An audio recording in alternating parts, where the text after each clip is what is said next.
Pop quiz number 5. A 26-year-old client with chronic renal failure was recently told by the physician that he's a poor candidate for transplant because of chronic uncontrolled hypertension and diabetes. Now, the client tells the nurse, "I want to go off dialysis. I'd rather not live than be on this treatment for the rest of my life."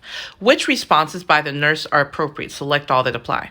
All right, guys, how do you treat select all that applies? As true or false? Let's go. 1, take a seat next to the client and sit quietly to reflect on what the client said. True.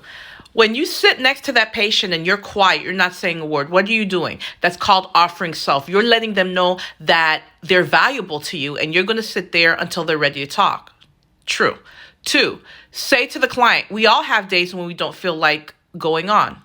False. That is not therapeutic. That is not going to make them want to open up and talk to you. 3, leave the room and allow the client privacy to collect his thoughts.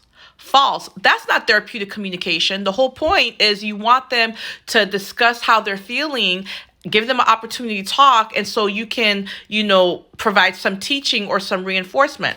4, say to the client, you're feeling upset about the news you got about the transplant. True.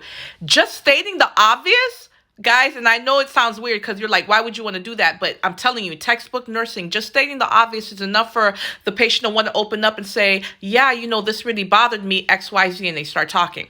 Choice 5, say to the client, the treatments are only 3 days a week. You can live with that. False. When you say that, you're kind of putting them on the defensive where they feel like they have to defend what they just said. And that is not the point of therapeutic communication. You want them to open up and discuss their feelings.